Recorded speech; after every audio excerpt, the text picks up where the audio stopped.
Hello, dear viewers of my video. I hope you enjoy watching it and look forward to your feedback in the comments. My name is Willow Hart, and until last Friday, I was a financial analyst at Greybridge Capital, the kind of firm with frosted glass conference rooms and espresso machines that cost more than my monthly rent. I've always had a knack for numbers, but what really made me good at my job was something less quantifiable: pattern recognition. In spreadsheets, in conversations, in people. That's probably what doomed me in the end. I saw the pattern before it fully emerged: how my projects were being reassigned, how I was suddenly left out of key emails, how the mood shifted subtly when I walked into the room.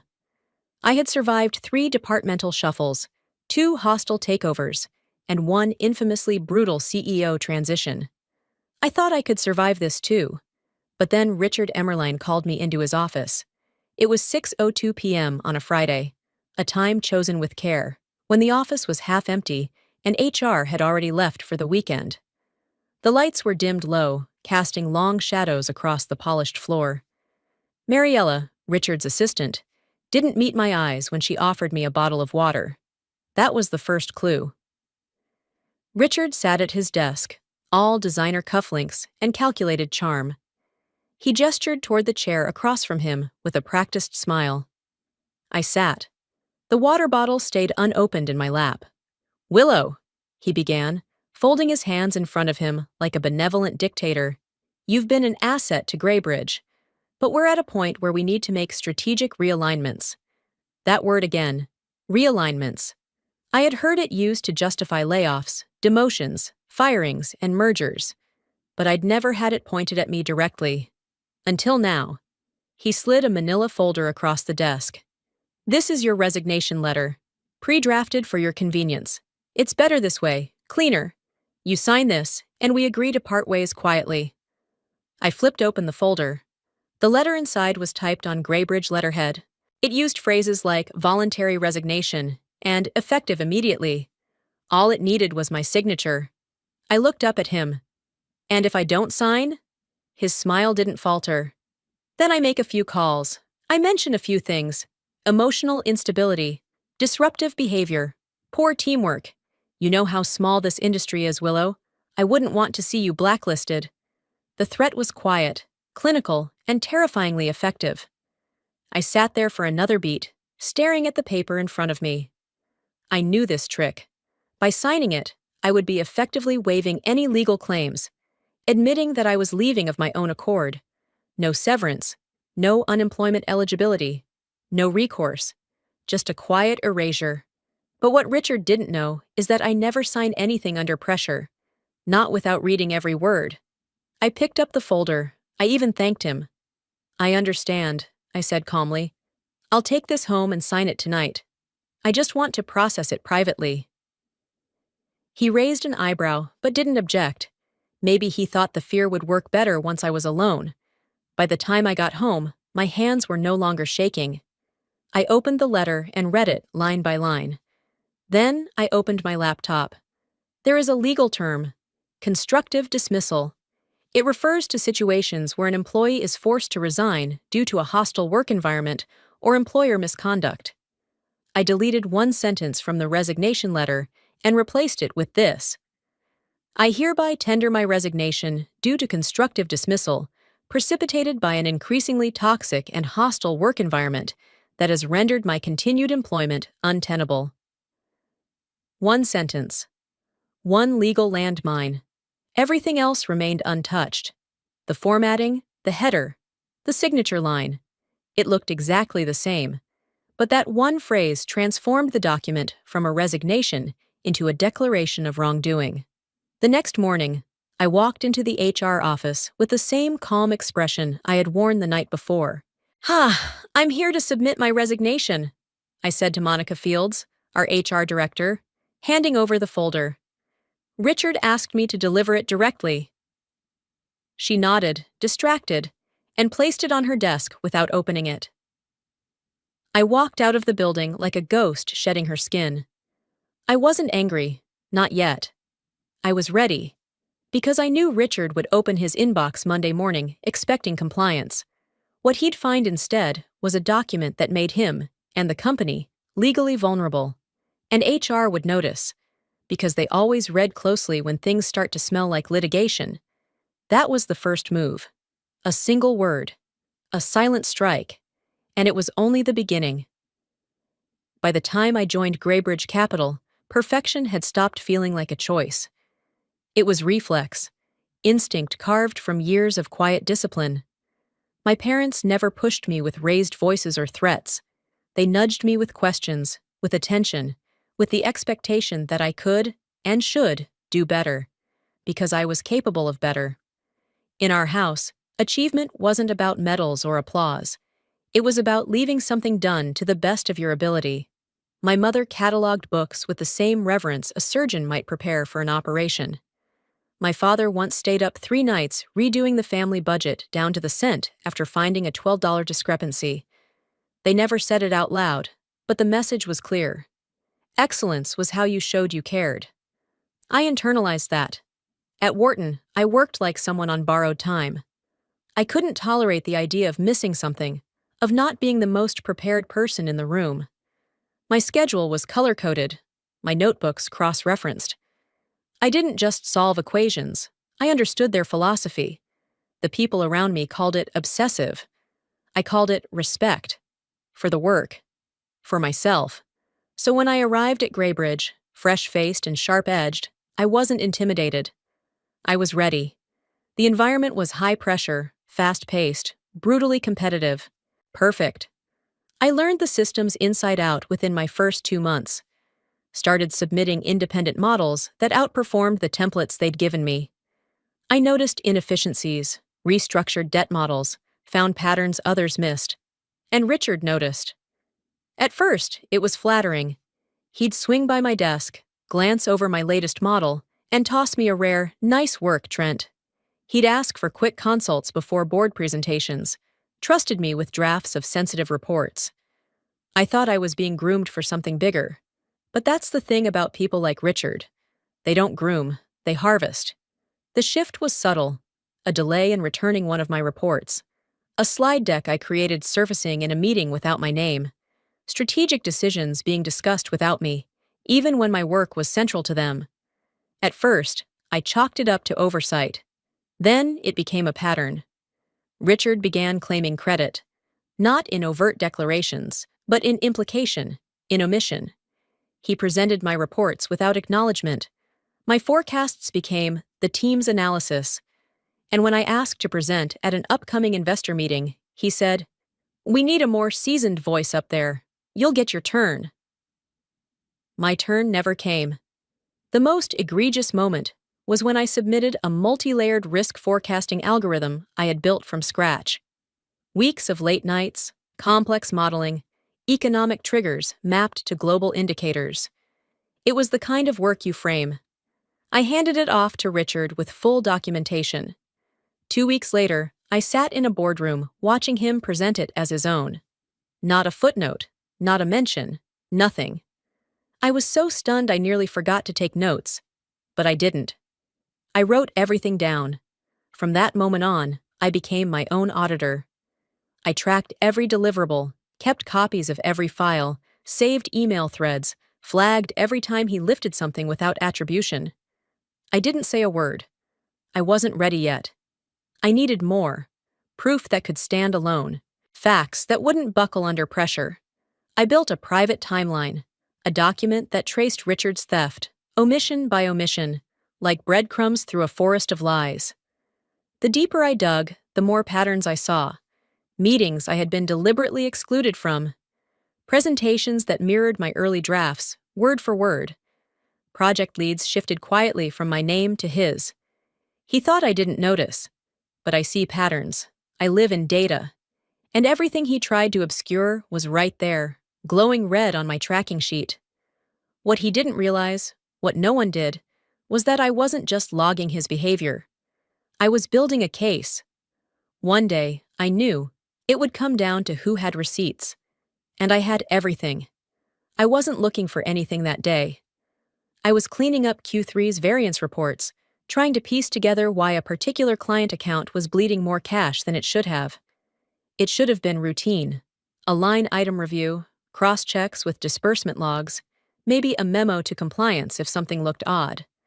But what I found wasn't odd. It was deliberate. A $47,000 transfer categorized under consulting services for a project that didn't exist. The approval trail had Richard's signature on it. Twice, in fact, once as requester and once as final approver. That wasn't protocol. I stared at the screen, heart thrumming louder than it should have. I checked again. Then again.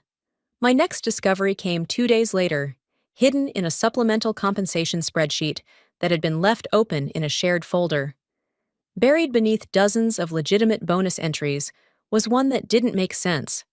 A $92,000 loyalty bonus paid out to a junior procurement officer who had only been with the company for 9 months. The officer's name rang a bell, not from performance reviews, but from an email thread I'd seen weeks earlier. She was managing a contractor relationship that had recently ballooned in cost with no clear justification. I dug deeper. What I found, piece by piece, over the next few weeks, was a pattern. Misallocated funds, dubious bonus structures, a shell game of budgets between departments, and contractors, at least 3, who were being paid well above market rate with minimal oversight, all connected by one constant. They were routed through Richard's office. The deeper I went, the uglier it got. It was more than misconduct. It was fraud. I didn't say anything at first. I just copied files, made offline backups, cross-referenced ledgers with audit trails. I created a new folder, Shadow Ledger, and started organizing everything, document by document, transfer by transfer. Then came the warning. It was after hours, the office dim except for my screen. I was tracing a contractor's invoice that had been padded by nearly 70%. I didn't hear him approach. "Working late?" I turned, startled. Richard stood in the doorway of my cubicle, hands in his pockets, smile flat. He stepped inside, slow and deliberate. "Listen, Willow," he said, voice casual but eyes sharp. "I hear you've been digging. That's not really part of your role, is it?" I stared at him, expression neutral. "I'm reconciling variances." "Right, and I'm sure someone like you wants to stay focused on your actual responsibilities. You've done good work. It'd be a shame if things got complicated." He didn't need to say more. That was his style. Threats delivered in passive syntax. I said nothing, just nodded and saved my work. That night, I couldn't sleep. This wasn't about stolen credit anymore. This was criminal. This was people's retirement accounts, public trust, corporate legality, all of it tied together by a man who'd perfected the art of appearing harmless. So I doubled down. I worked through weekends. I rechecked compliance policies, pulled archived emails, interviewed accounting staff under the guise of clarification. No one suspected what I was really doing. And slowly, my private investigation began to form a clear picture. The scheme wasn't just Richard. It involved at least 2 senior managers, 3 vendors, and possibly someone in payroll. And every thread I tugged led me closer to something even more insidious. I wasn't just an analyst anymore. I was a whistleblower in disguise. And Richard had no idea just how much I already knew. The change wasn't abrupt. That's what made it cruel. It started with silence. Conversations I used to be part of fell quiet when I entered the room. Slack channels where I once shared data insights went cold. Meetings I'd helped lead suddenly became closed-door affairs. The project calendar, my lifeline, no longer bore my initials. Then one morning, I arrived to find my desk dismantled. No warning, just a curt email from facilities. "Due to departmental reshuffling, your workstation has been reassigned." My nameplate was gone. My belongings boxed up and left beside an elevator. The new desk they gave me was tucked behind the emergency stairwell, across from a rarely used fire exit. I could hear the hum of the vending machine and the occasional rattle of maintenance carts. No team chatter, no conference buzz, just the drone of isolation. It felt like being filed away, out of sight, out of mind. Next, my responsibilities were quietly stripped away. The investment model I'd spent 3 weeks refining, transferred to Jenna, the forecast presentation I had been preparing, reassigned to Marcus with no explanation. I wasn't just sidelined, I was erased. I asked questions. Politely at first. Just strategic restructuring, Richard said with a rehearsed smile. Don't take it personally. But it was personal. Deliberately so. Soon, I was given tasks so trivial, they insulted the role I'd fought to build. Data entry from printed invoices. Reconciliation work that didn't need reconciling. Summarizing quarterly memos already finalized by others. I had gone from analyst to administrative ghost. Even my access to the financial database, a tool I use daily, was revoked. I submitted a support ticket. The response? Access restrictions applied as per executive directive. No further details. I stared at that email for a long time. Then I closed my laptop, sat in my car, and cried. Quietly. Quickly. Because crying took time, and time, I felt, was running out. The worst part wasn't even the humiliation. It was the indifference. The way everyone else accepted the new arrangement as if it were natural. As if I had become irrelevant overnight. My teammates, once colleagues, now avoided me in the kitchen. Conversations hushed when I passed by. Even my manager, Rachel, who used to champion my work, couldn't meet my eyes in the elevator. It was like I'd become a ghost, haunting the very floors I helped build. And yet, I kept showing up. Day after day, I occupied that cold, forgotten cubicle like it was a watchtower. I smiled. I complied. I did the tasks they gave me, and kept copies of everyone. I recorded the timestamps of every denied request, every missing invite, every locked folder. Each insult became a bullet point in my growing archive. That night, I sat in my apartment, the city stretching silent outside my window. I opened the folder labeled Shadow Ledger, the same one I'd been curating for months. Names, numbers, transfers, notes, meticulously documented. A forensic footprint of Richard's corruption. I opened another tab. Delia Morgan, employment attorney. I had found her profile months ago, just in case. Now I was ready. She met me in her modest midtown office, the walls lined with casebooks and plaques. Her eyes were sharp, posture straight. She radiated calm precision. I laid everything out. My demotion by 1,000 cuts. The veiled threats. The stolen credit. And the financial misappropriations. She listened without interruption, flipping through the documents with methodical focus. This, she said finally, tapping one page with a scarlet-tipped nail, is textbook constructive dismissal. She turned to another. And this? This is potential fraud. She looked at me then, directly. They're not just squeezing you out. They're trying to destroy your credibility before you can expose them. But they made a mistake. They underestimated how well you'd document their sins. I nodded, my breath catching slightly.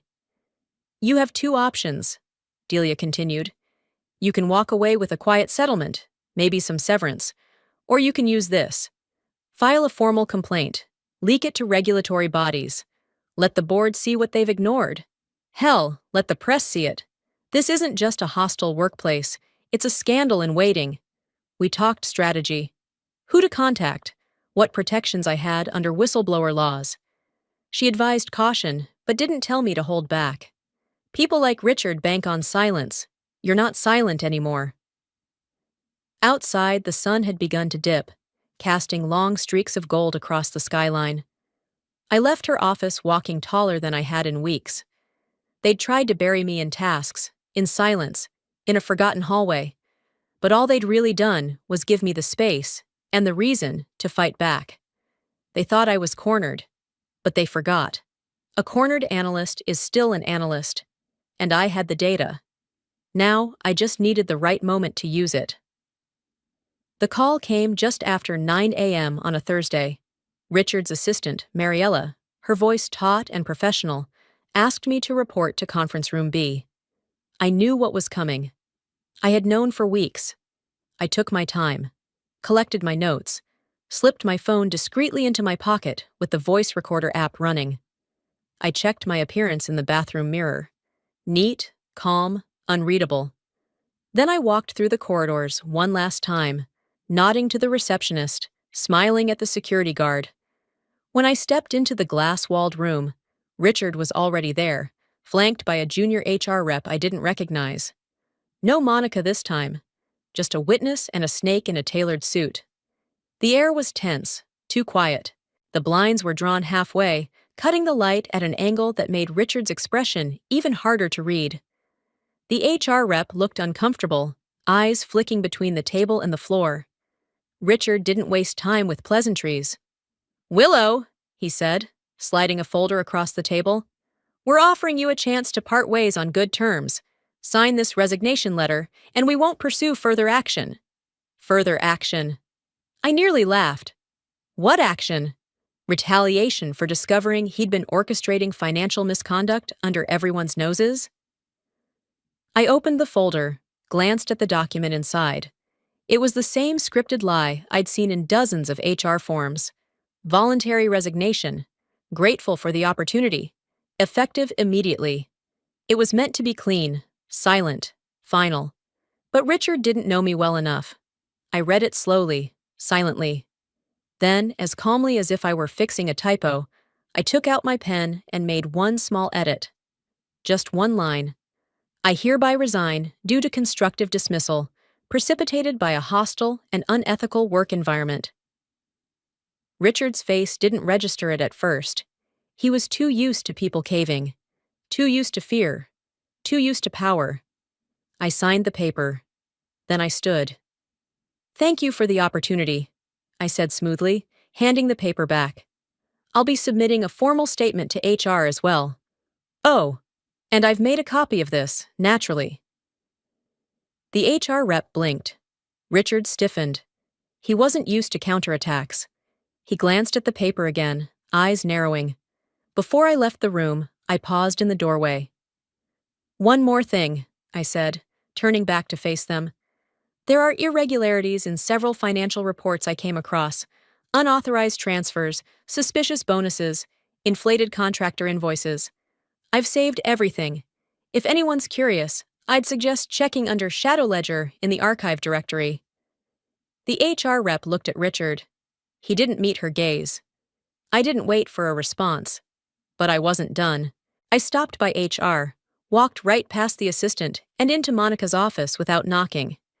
Her eyes widened when she saw the envelope in my hands. "Details on internal misconduct," I said, placing it on her desk. "With timestamps, documentation, and corroborating evidence. You'll want to read it carefully." She opened her mouth to speak, but I raised a hand. "I'm not here for a conversation. I'm just doing what should have been done months ago." I turned and left before she could reply. Then I stopped at Clara's desk, one of the few colleagues who had still smiled at me when the rest had turned away, afraid of association. "Check your inbox," I said gently. "You'll find something that explains a lot." She looked confused, but I saw a flicker of understanding in her eyes, a tilt of her head, a silent thank you. In the elevator, I finally allowed myself a breath. A real one. The kind that fills your chest and reminds you that you're still standing, still fighting. I took the elevator to the ground floor, the airlight in my lungs for the first time in months. I stepped outside and let the morning hit me, bright, brisk, and clean. The weight I'd carried had transformed. No longer a burden. Now it was leverage. There were people inside that building who thought they'd won, that I was done, that my silence was submission. They were wrong. As I exited the building for the last time, I didn't feel like someone who had lost. I felt like someone who had triggered the first domino. I wasn't vanishing quietly, I was leaving with proof. And the game had just begun. The next morning, I was brushing crumbs from my toast off my blazer when my phone buzzed. Unknown number. I let it ring once before answering. "Willow Hart, this is Monica from HR. We need you to come in, today, as soon as possible." Her tone had shifted. The sharp edges were gone, replaced with urgency, with nerves. I didn't respond right away. I looked out the window at the early sun skimming the tops of buildings. Calmly, I said, "I'll be there in an hour, and I'm bringing my attorney." Delia met me outside the glass facade of Greybridge Capital. She wore a dark blue suit and the kind of expression that could split stone. We entered together. The receptionist didn't ask for ID. A security guard near the elevators gave us a sidelong glance, but said nothing. The moment we walked into HR, I felt it. Something had cracked. The air buzzed with a different kind of energy. Urgency, panic. I could hear hushed voices from behind doors, chairs shifting, phones ringing faster than usual. It smelled like damage control. Monica greeted us in the hallway. She didn't waste time. "Conference room A," she said. "The board's requested to be part of this discussion." The board. Inside, a long table had been set. Richard sat at one end, arms crossed. Two members of the executive team were present, and beside them, two legal advisors. Another HR representative sat silently, scribbling notes. Monica began. "We've reviewed the resignation letter you submitted yesterday. The edit you made, constructive dismissal, has legal implications that must be addressed. We've also begun a preliminary audit following the documents you submitted." Richard's face had gone pale. He didn't look at me. He kept his eyes on the table, jaw set tight. Delia spoke next. Calm, measured. "My client is prepared to cooperate fully. We've documented over 50 instances of procedural violation, data tampering, and financial irregularities, all cross-referenced with internal systems, time-stamped, and backed by communications and shared files." She slid a bound folder across the table. Monica took it with trembling fingers. "Appendix B includes names, timestamps, and a crosswalk between account codes and vendors," Delia added. "Appendix C contains a digital forensics report, screenshots, metadata, and audit trails." Then came the surprise. One of the board members spoke. "We've also received statements from several other employees corroborating Ms. Hart's account. Anonymous, but consistent. There appears to be a broader culture issue than we previously understood." I kept my face composed, but inside I was stunned. Clara. Maybe Sam. Maybe even someone from finance. People who had watched me get iced out and decided they weren't going to be part of the silence anymore. Richard finally spoke. His voice was tight. "This is an ambush. None of this has been verified." Monica cut him off. "Actually, Richard, several of the invoices in question were flagged this morning by our internal audit team. We've also noted inconsistencies in the bonus disbursement records, and there's concern about contractor relationships." One of the legal advisors leaned toward Richard and whispered something. He didn't react. Delia folded her hands. "My client is not pursuing a lawsuit at this time, but she is fully prepared to escalate this to the SEC and press if necessary." Another executive cleared his throat. "We need time to conduct a full internal investigation. In the meantime, Richard, you'll be placed on administrative leave pending the results." Richard's eyes snapped toward him. "You can't be serious." "This isn't up for discussion." I looked around the room, at the faces no longer avoiding me. Some watched with quiet respect, others with a dawning sense of fear. The tide was shifting. I could feel it. They had underestimated me. They had cornered me, stolen from me, tried to erase me, and now they were looking at the cost. I stood, calm and deliberate. "I hope you take this seriously, not because it's me, but because if it happened to me, it's probably still happening to others." Delia and I left together. The doors behind us didn't slam, but they might as well have. The walk out felt different this time. Not like defeat, like revolution. I didn't need to turn back to know that the first domino had already struck the second. And this time, it was the whole building that would shake. I didn't expect the call. 2 days after the board meeting, Monica left a message asking me to return to Greybridge for a follow-up conversation. Her tone had changed. Gone was the clipped coldness, the polished corporate neutrality. This time, she sounded cautious, measured. like someone approaching a newly tamed wildfire. Delia reviewed the request and gave her nod of approval. "Let's see what their cards are," she said, closing her laptop with a decisive click. "They've seen the iceberg. Now they're scrambling for lifeboats." When I arrived at Greybridge, it felt like walking into a building that no longer recognized me. I was no longer a sidelined analyst or a ghost in the break room. I was the one who pulled the thread, and now everyone was watching what unraveled. Monica met me at the entrance of the HR wing. She greeted me with a formal smile that didn't reach her eyes, her fingers tightening around the folder she carried. "Thank you for coming, Willow. The board has decided to reinstate you, effective immediately." "Pending the outcome of the investigation, of course," she added, almost as an afterthought. "You'll receive full back pay, and your original title is restored. We've also begun internal restructuring." I didn't flinch. "And Richard?" She paused.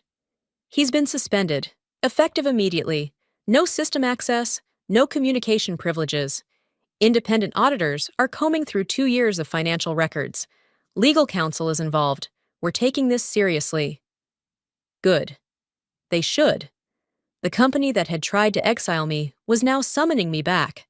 Not out of goodwill, but under the weight of liability. Their silence, once a weapon, had boomeranged. When I stepped onto the office floor, the air shifted. Heads lifted. Eyes tracked me. Not with judgment this time, but with something closer to recognition. Clara stood from her desk and walked over, holding a coffee. "You deserve this," she said quietly. It was the exact blend I used to order. She hadn't forgotten. Later, by the printer, Sam found me.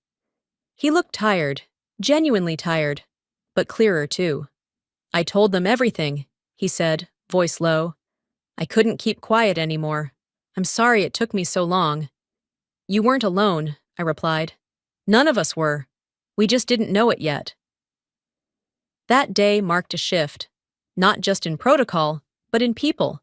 Slack messages trickled in. Quiet thank yous, confessions, offers to share experiences with investigators. I received anonymous emails detailing similar manipulation, silent pressure, withheld promotions. People were ready to speak, finally, publicly. The dam had broken. It was surreal. I used to walk these halls afraid of being seen. Now people were pulling me aside, thanking me, asking how to protect themselves going forward. One junior analyst confessed that Richard had rebranded her entire report under his name and called her into his office to scold her for incomplete thinking. Another woman from accounts said she'd been forced to sign off on contractor invoices that made her uncomfortable. Twice, under pressure. HR responded with listening sessions.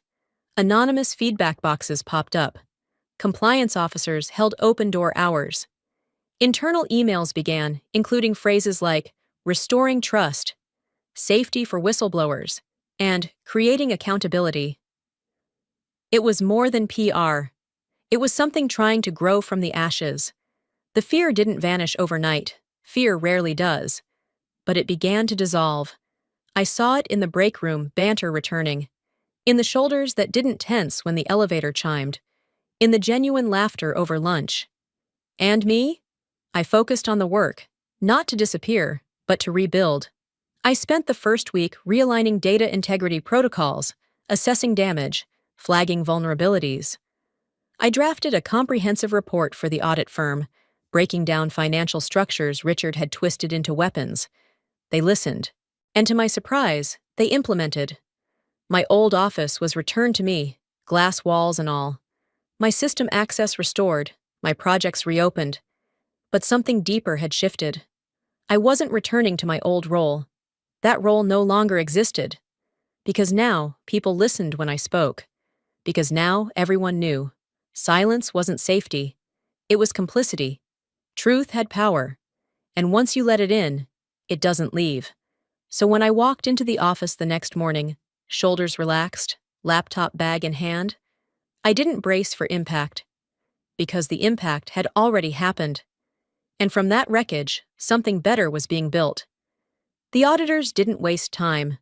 Within days, they were embedded in every department, requesting access logs, cross-referencing invoice records, interviewing staff one by one. By the end of the second week, whispers had hardened into formal findings. Files once buried under layers of bureaucracy surfaced, and with them, the truth. The numbers didn't lie. Over $1.2 million had been funneled through inflated contractor invoices.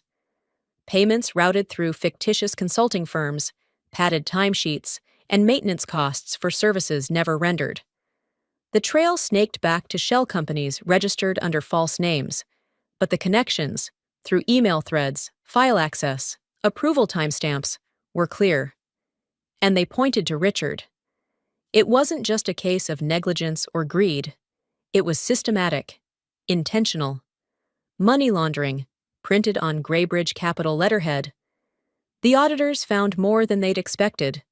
Several mid-level managers had rubber-stamped questionable transactions, claiming they hadn't noticed discrepancies. Some were complicit. Others were careless. One even admitted she was pressured into signing off on invoices she didn't understand, threatened with a performance review if she asked questions. The board had no choice. That Monday, the company called for an all-hands meeting. Mandatory attendance. No exceptions. People filed into the largest conference room on the top floor. Those who couldn't fit stood in the hallways. I stood at the back of the room, arms crossed, heart steady. Monica stepped to the podium. She didn't look like the same HR director I'd met months ago. "We have uncovered financial misconduct involving former executive leadership," she began. Her voice was calm but stern. "An internal audit, with assistance from independent investigators, has confirmed over $1 million in unauthorized transfers. We are cooperating fully with law enforcement and regulatory bodies." Gasps. Whispers. Silence. Monica continued. "New oversight protocols are being implemented immediately.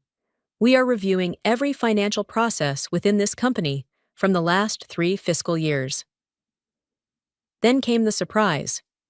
Richard appeared on the large screen behind her, a pre-recorded video. He looked smaller somehow, pale, his suit impeccable, his words rehearsed. He spoke with the flat, exhausted cadence of a man trying to salvage what little dignity remained. "I acknowledge that under my leadership, serious errors occurred," he said. "I failed to maintain the ethical standards required of my position. I accept full responsibility for the environment that allowed this misconduct to occur. To the Graybridge team, and especially to Willow Hart, I extend my sincere apologies." A collective murmur rippled across the room. Some people glanced at me. A few nodded subtly in my direction. I didn't flinch. I didn't nod back. Because it wasn't for me. It was for the camera, for the press release, for the legal file. Still, it was a crack in the ceiling, a rare moment of accountability that meant something, if not everything. After the meeting, people approached me, not with caution, but with quiet respect. "You did it," one of the senior engineers said. "You didn't just survive. You turned the whole thing on its head." Another, a woman from marketing, came up quietly. "That apology? You earned it, even if it took them far too long." HR followed through. Updated whistleblower resources were posted across the company portal. An anonymous tip line was established. Legal issued a new transparency charter, promising oversight and regular compliance reviews. Every department head was scheduled for mandatory ethics retraining. The culture was shifting. Graybridge was bruised, but not broken. In some strange way, it was finally breathing. The truth, heavy as it was, had cleared the air. And me? I wasn't the ghost in the hallway anymore. I wasn't the girl behind the cubicle, silenced and boxed out. I was the story, the catalyst, the proof that silence doesn't protect, but truth can liberate. And I was far from finished. 2 months after the dust had settled, Graybridge offered me something I hadn't expected. A new position. Not just a return to my old role, or even a promotion, but something they created specifically for me. Director of Financial Integrity. It was more than a title. It was a statement, a declaration that what had happened under Richard's rule would never be allowed to happen again. My job wasn't just to clean up the mess, it was to design a system that made future messes impossible. I accepted the offer with measured pride and a fierce sense of purpose. The role came with pressure, scrutiny, and expectation. But it also came with something else: influence. And I wasn't going to waste it.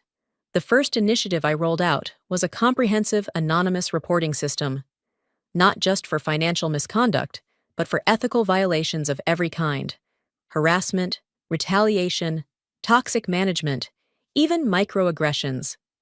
It wasn't a traditional hotline buried on an intranet page. It was a streamlined digital portal monitored by a third-party ethics firm, with real investigators and real consequences. Submissions were logged, tracked, and independently reviewed. There were no filters, no buried reports. No one could bury the truth anymore. Then came the training programs. Not the dry checkbox compliance modules we'd all clicked through and forgotten. These were live sessions, built around storytelling, lived experience, and case studies, some of them drawn directly from Graybridge's recent past. Department heads were required to participate, and they couldn't send a proxy. I made sure of that. Even the board sat in. And when one VP tried to dodge the tougher discussions, I brought it up. With receipts. Something began to shift. People started using the system, some anonymously, some boldly, with names attached and evidence uploaded. The complaints varied, some small, some serious, but they kept coming. I received alerts daily. Patterns began to emerge. Incompetent managers were flagged. Departments with high turnover revealed their dysfunction. And unlike before, action followed. People were held accountable. I even established monthly transparency reports, anonymized data on complaints, resolutions, and follow-ups. No more secrets. Accountability, it turned out, was contagious. And it wasn't just me who rose in the aftermath. Clara was promoted to lead analyst, her quiet steadiness finally recognized.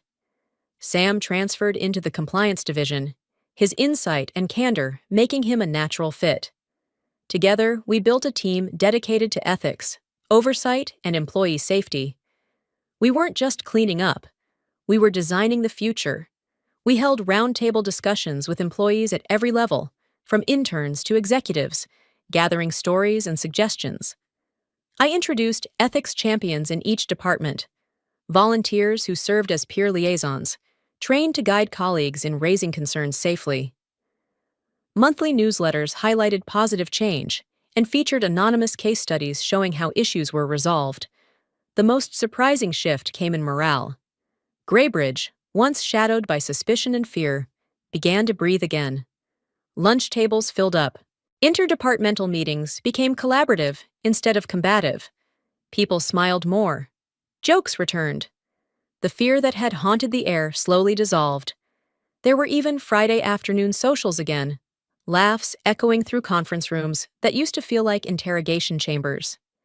One afternoon, I passed a group in the break room casually discussing transparency audits like it was just part of doing good business. I paused and smiled. That alone told me the culture had truly begun to change. Then came the quarterly town hall. Monica took the stage, as always, but her tone had changed. She wasn't just an HR director delivering memos. She had become an advocate.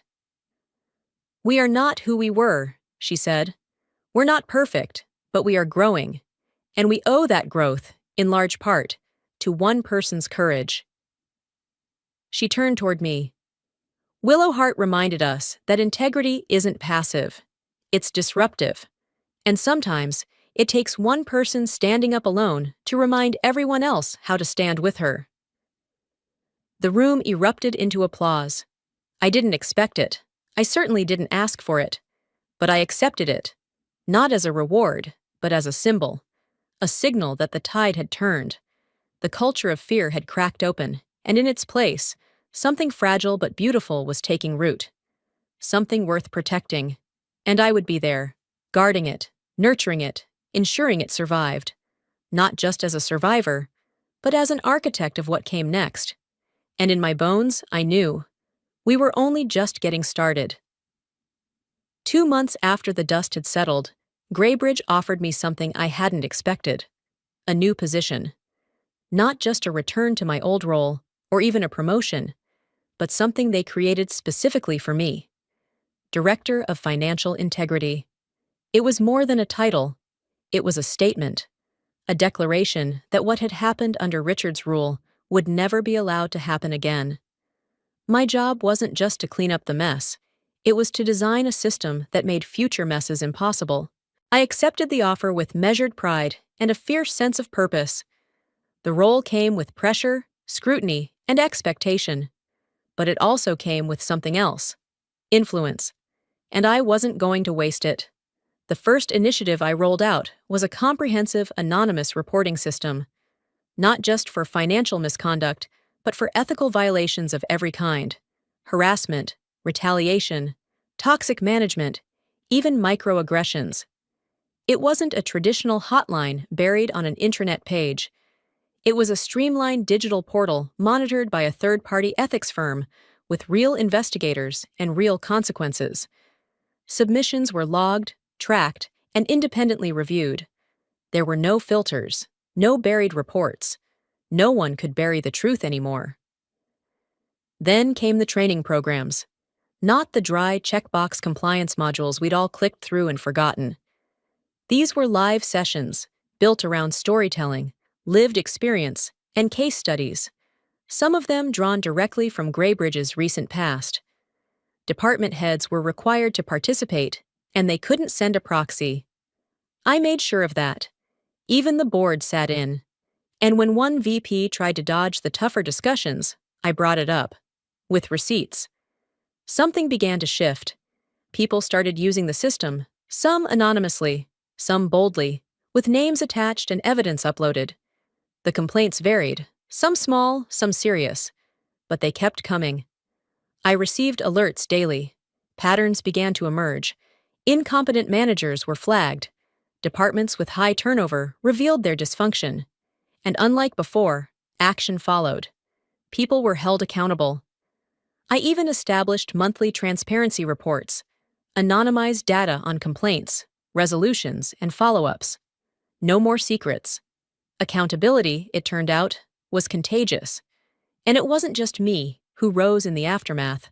Clara was promoted to lead analyst, her quiet steadiness finally recognized. Sam transferred into the compliance division, his insight and candor making him a natural fit. Together, we built a team dedicated to ethics, oversight, and employee safety. We weren't just cleaning up. We were designing the future. We held roundtable discussions with employees at every level, from interns to executives, gathering stories and suggestions. I introduced ethics champions in each department, volunteers who served as peer liaisons, trained to guide colleagues in raising concerns safely. Monthly newsletters highlighted positive change and featured anonymous case studies showing how issues were resolved. The most surprising shift came in morale. Graybridge, once shadowed by suspicion and fear, began to breathe again. Lunch tables filled up. Interdepartmental meetings became collaborative instead of combative. People smiled more. Jokes returned. The fear that had haunted the air slowly dissolved. There were even Friday afternoon socials again, laughs echoing through conference rooms that used to feel like interrogation chambers. One afternoon, I passed a group in the break room casually discussing transparency audits like it was just part of doing good business. I paused and smiled. That alone told me the culture had truly begun to change. Then came the quarterly town hall. Monica took the stage, as always, but her tone had changed. She wasn't just an HR director delivering memos. She had become an advocate. "We are not who we were," she said. "We're not perfect, but we are growing. And we owe that growth, in large part, to one person's courage." She turned toward me. "Willow Hart reminded us that integrity isn't passive, it's disruptive. And sometimes it takes one person standing up alone to remind everyone else how to stand with her." The room erupted into applause. I didn't expect it. I certainly didn't ask for it. But I accepted it. not as a reward, but as a symbol, a signal that the tide had turned. A few weeks later, the verdict came in. Richard was sentenced to 4 years in federal prison for conspiracy, fraud, and obstruction of justice. The courtroom had been filled with former employees, journalists, and auditors. When the judge handed down the sentence, I felt nothing like vengeance, just closure. Even then, his eyes never truly met mine. Graybridge made headlines again, but this time for the right reasons. Industry publications praised our reforms. A national business magazine ran a cover story calling us a case study in ethical recovery. Universities requested interviews. Companies from all over reached out, asking about our transparency systems and internal culture models. I found myself fielding questions from senior executives, government auditors, and nonprofits alike. Eventually, I was invited to speak at a national industry conference. The keynote panel was on corporate transformation and ethical leadership. I stood in front of a crowd of hundreds, lights hot on my face, voice clear. "I'm not a hero," I told them. I was scared. I was cornered. But I believed in one thing more than I feared the consequences: the truth. I paused, looked around the room. Real power doesn't lie in silence. It doesn't lie in fear. It lies in knowledge and in the courage to speak the truth, even when your voice shakes. The room erupted in a standing ovation, a wave of applause. But what moved me most were the faces, people not just clapping, but connecting. I saw recognition in their eyes, resolve. After the talk, a young woman approached me. She was trembling. "I work at a firm where I've seen things, but I've been too afraid." I placed a hand on her shoulder. "You're not alone. Start with the truth. Everything else will follow." When I stepped off that stage, I didn't just feel heard. I felt something bigger. Change wasn't just possible. It had already begun.